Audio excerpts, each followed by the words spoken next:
Hello friends, today we are going to study the TYBSc Botany paper 3, that is BO 333 Genetics and Evolution, and the chapter we are going to study is chapter 10, that is Evolution.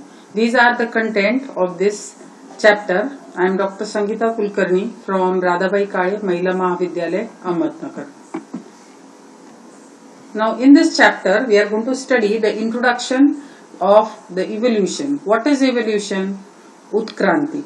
So evolution is the process by which different kinds of living organisms are believed to have been developed from their earlier forms during the history of Earth. You know that Earth, it was a ball of fire once upon a time. It is believed that the birth of this Earth was about 5 billion years ago, and from there the earth started becoming cooling down, and then later on the life form it existed on the earth, and gradually over the years these gradual changes that have occurred over the years till today, it is called as evolution. So in this chapter we are going to study that how these forms, based on the fossils, based on the different kinds of studies of the previous organisms have been done, and we presume that they must have arisen due to these gradual changes over the years, and present day organisms are seen. So evolution, it is seen in all types of living organisms, all types of plants, animals, microorganisms, and even on the earth surface there is gradual changes. So what is evolution? It is the process of gradual change that takes place over many generations, during which species of animals, plants or insects slowly change some of their physical characteristics. Now this is the geological time scale, that is how the era has advanced from, it is as I told you, 570 million years or 57 billion years ago. The life, it is believed that Earth, it started from the Cambrian period. Okay, so this is a Cambrian period. You can see these are different periods till the present day Quaternary period, and they are divided into three eras. One is called as Paleozoic, second is called as Mesozoic, and third is called as Cenozoic. So the development or evolution has occurred from 570 million years till today. Okay, so this is how it has progressed through different eras and periods. So you can, in another picture that is shown, you can see that initially there were these unicellular, you can say, cells that were present. From there the life, it started becoming multicellular over the year. First maybe Paleozoic, then Mesozoic, and then Cenozoic. This era was there, and these were the periods, these were the periods through which changes have occurred in the organisms. And you can see here, this is dinosaur. Now we are seeing dinosaur in pictures only, but whatever we have got the fossil record or whatever bones we have got, on the basis of that the scientists, they have arranged these structures, and they believe that such organisms existed either in the Jurassic time, in the Triassic time, or maybe in the Permian time. So accordingly, slowly these organisms, they evolved, and now present day you are able to see the man. Okay, so man, it is also believed that there is one race, through the monkey race they have evolved. It is both of them must have evolved from a common ancestor, and slowly the monkeys and the human beings, they separated from each other. Okay, there must be a common ancestor. So this is called as the geological time scale, in which we are able to see the era and periods of evolution from the starting, you can say, start of Earth till today. Okay, now we are going to study the major topic, that is organic evolution. Now many theories have been put by the scientists to show that how life originated on the earth, because it is a very big question. None of us were there about 5 billion years ago, so nobody knows that how actually the life started. But whatever fossil record or whatever that people who have studied this and who have tried to link through the different eras and periods, whatever they conclusions they have seen, accordingly they have given their conclusions and put the various theories. Okay, so basically the evolution of living organisms is called as organic evolution. Okay, before that Earth, it became cold, and then life started existing. So how life must have come on the earth surface? This is called as organic evolution. So it is a big question, but various theories have been put. Some are logical, some are on the belief, and some may be trying to join the links. The organic evolution is the unfolding of living species in course of time, or the organic evolution is defined as gradual and orderly change of living beings from simple to complex forms. Okay, all living organisms, it includes all types of living organism which has life. Living organisms are made up of mainly organic substances, hence their evolution is referred as organic evolution. Just now I told you that it is regarding how life started. It is the unfolding of creation cycle of different forms of organism. Example, all the types of life came into existence in water from unicellular to multicellular form. It is believed that when earth it cooled down, then slowly this earth it developed water, or it produced water. Due to the production of water, the life it started in water, and then from water it started gradually moving to the lands. Therefore, first the life came into water and gradually it was into the land surface. Now you can see, this is one example showing you, or this is called as a dendrogram, showing you how the evolution of plants occurred from their ancestral parents till the present day offspring. So you can see there were a common ancestral eumycota or cells which developed, had two branches. One developed into green algae, the other developed into brown algae, and these branches every time they were divided into two branches, and further evolution of the plants took place from green algae to red algae to hornworts, liverworts, mosses, ferns, then cycads, then jingos, monocots and dicots. The dicots are considered to be the most advanced plant species presently. This is in evolution. All these organisms must have evolved. Okay, all these were once upon a time dominant. Now all these remaining species, they are restricted except the angiosperms which are found in dominance. Okay, so present day plants which are in dominance are angiosperms, while all other plant species, they are considered as restricted. So these lines show the process of evolution from their ancestors till today plants. Okay, now there are various theories of evolution. To prove the organic evolution, there were various theories which were put by various scientists based on their studies.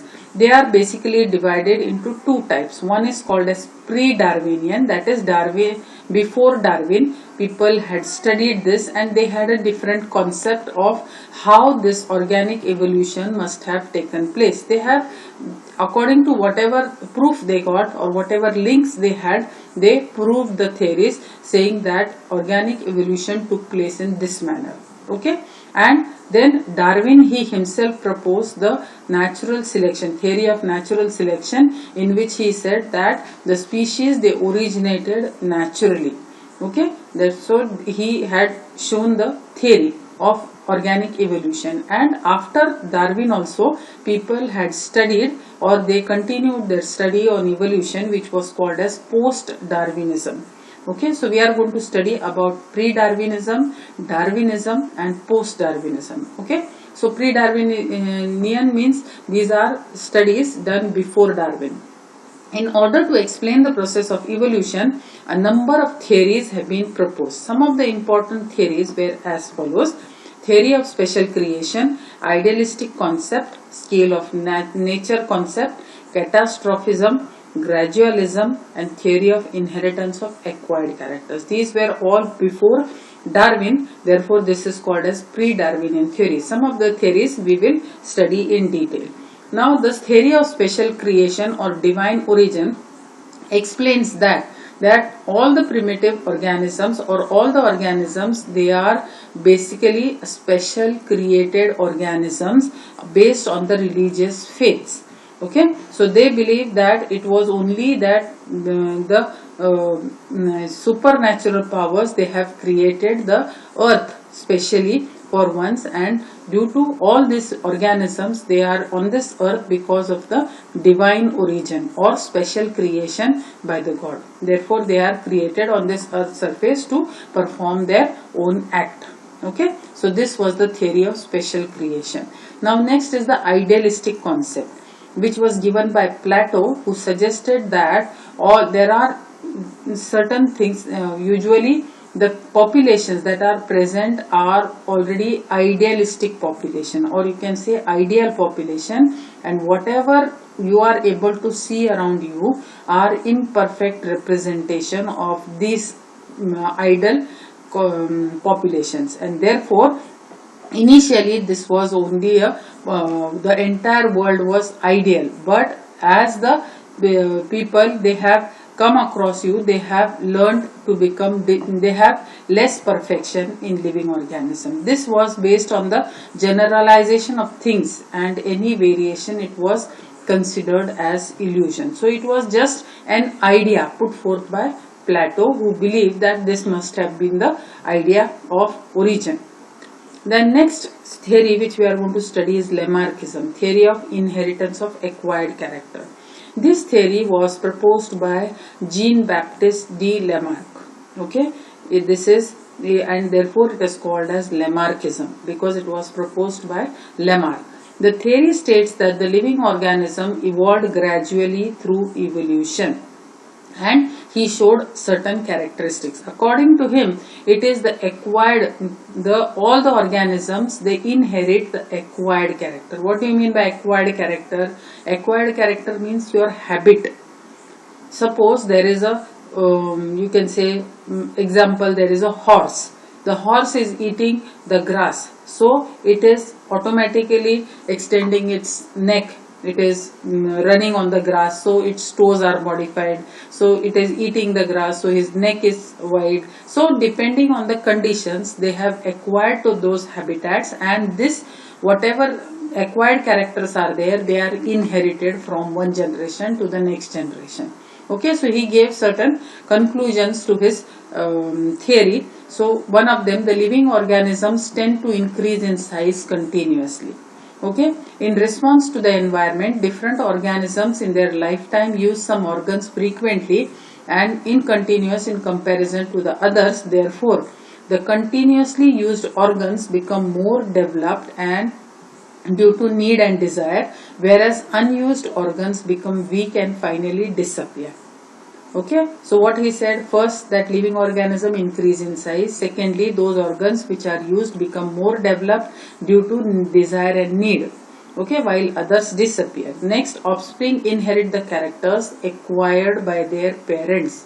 So whatever their parents will give, those characters, their offspring will take, according to Lamarck. With passage of time, accumulation of variation take place in organism, and this leads to transformation of species into new species. Okay, so this was the theory of inheritance of acquired character. One more thing, what he wanted to say, कि whatever are our habits, they are acquired by our offsprings, therefore they tend to go from generation to generation. Now this is one example of Lamarckism. Example, in support of this theory, Lamarck took help of fossil records and gave few examples of acquired character. One was long neck of giraffe. It is said that the evolution of present day long neck giraffe took place from short neck forms because the reduced ground vegetation forced the ancestors to stretch their short necks in effort to feed on the leaves of tall trees. So initially they were eating this, the ancestors were eating grass, but as the vegetation started increasing in size, they had to reach the vegetation, therefore slowly they started stretching their neck, and now the giraffe is like this, having the present day neck like this, and the vegetation it has to eat. So this is how the evolution in long neck of giraffe it has occurred in course of time. Okay. Similarly, he also proved about disappearance of limbs in snakes, webbed feet of ducks, blindness of moles, that is rats, flat fishes and flightless birds. He also gave the reasons why this has disappeared, or why all these structures are present in different organisms according to, and because they were not functioning properly, and therefore they have either disappeared, and those which were functioning able, they were considered as acquired characters. Now next we'll study germplasm theory. The theory proposed by Lamarck was analyzed with evidences and showed that they were not universal and true to all organisms or conditions. There were objections to this theory. Okay, so one person, Weizmann, in 1892 in his experiment showed that even if the tail of mice was cut for 20 generations, there was no change in the tail length of next generations. This is actually a very big experiment, but in short I have told you that Weizmann, he just wanted to prove whatever Lamarck said, that whether it is an acquired character. Acquired means it is a habit. If somebody, he tried to cut the tail of the mice to see that in next generation whether he'll have a cut tail or not. So he did this for next 20 generations, but in every generation he saw that the mice was having the entire tail. So therefore he proposed the germplasm theory, which states that individual is divided into two parts, the germplasm and the somatoplasm, and the characters associated with germplasms are only inherited. Okay, so to show that this tail length is associated with the germplasm and not with the somatoplasm, he wanted to rub the you can say concept of Lamarck that it is due to inheritance of acquired character, and therefore he showed that this is the actual situation, that it is due to the germplasm and not through the somatoplasm. Okay, the next one is the theory of natural selection, which is called as Darwinism or Darwin's theory. Okay, so how evolution took place, and presently also many of them, they believe in Darwin's theory of natural selection because the concept were more scientific and had proper proof, and therefore this considered holds a lot of you can say weightage. But still there are people who don't believe in Darwin's theory. So there are two schools, one believes in Darwin's theory, other don't believe, but still we take the base for evolution as Darwin's theory, called as Darwinism. It is called as the theory of natural selection.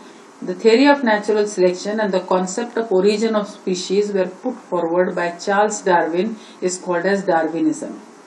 Darwin in 1859 published his famous book on the origin of species by means of natural selection, or the preservation of favored races in the struggle for life, in which he elaborated the theory of natural selection.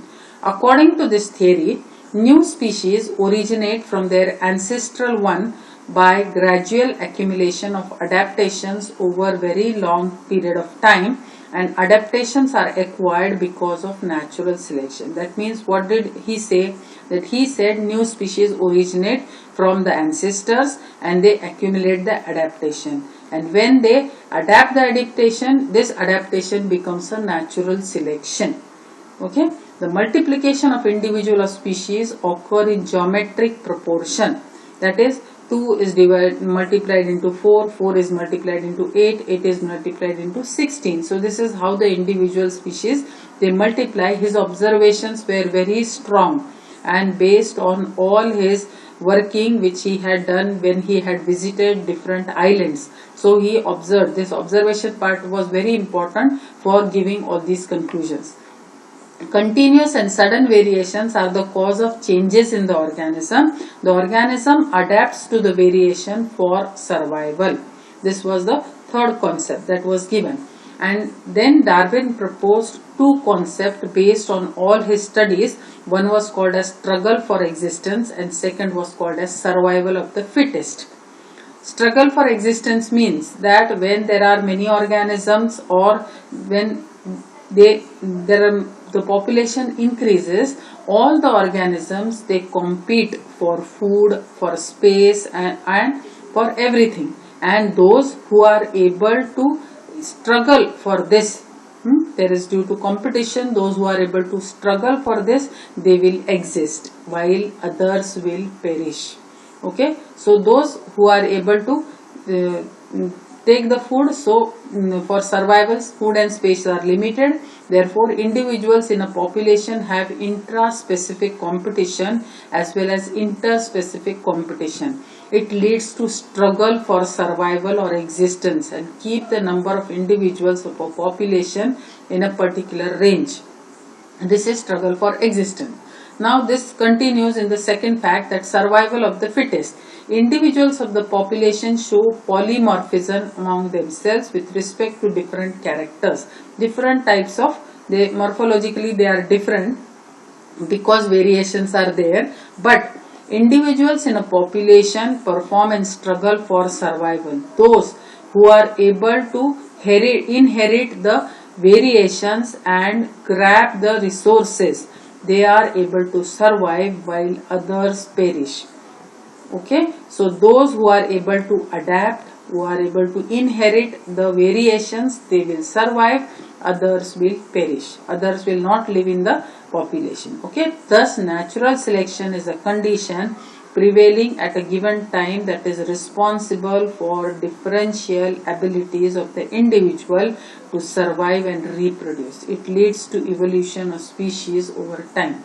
So Darwin, he had given a very major concept of natural selection, saying that it is causing adaptation to the environment. Secondly, variations are causes of changes in the organisms. Then there is struggle for existence, and there is survival of the fittest. So this actually theory fits to majority of the scientific conclusions, and therefore this is considered as the one of the most important and proper theories. Now next, after Darwin, there were people who had studied the evolution, and they proposed slightly different concept than what Darwin had proposed. This was called as post-Darwinian period. Hugo de Vries proposed the mutation theory. This was after Darwin. He had proposed this theory when he had studied the different you can say organisms, or when he had studied the populations. That time he gave this theory of mutation. According to him, the sudden heritable changes, which he called mutation, was the truth of evolution. So according to him, it was not the natural selection, but it was the mutation responsible for evolution. As mutations are random, the evolution is also random. According to him, there is no natural selection or adaptation of organism, but by chance it happens. This theory also has objections, as evolution is a very complex process and involves a set of factors.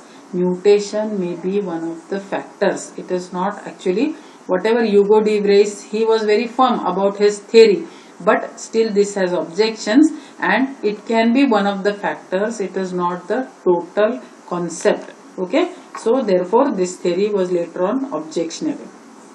Now after that, there was another theory called as modern synthetic theory.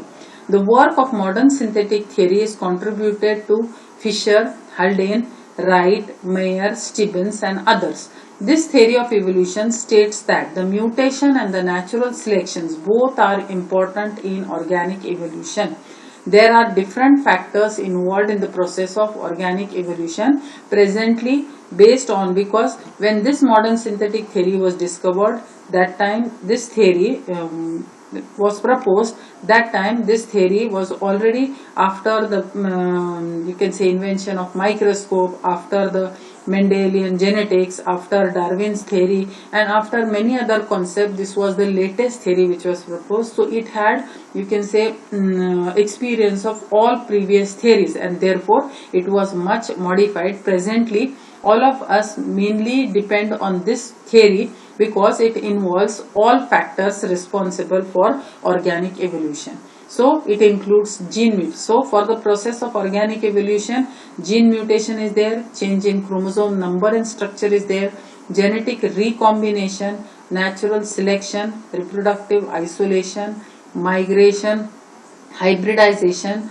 All these things, they are responsible for organic evolution. You can say the first three are causing genetic variability, the other two are causing direction towards evolutionary process, and the last two are the actual processes which are occurring in the organic evolution. So these theories, all these theories, they are showing you that the evolution must have taken in this manner over the time since the Paleozoic time till the present day era. Such type of changes must have occurred on the earth's surface, and such type of evolution must have taken place. Thank you very much.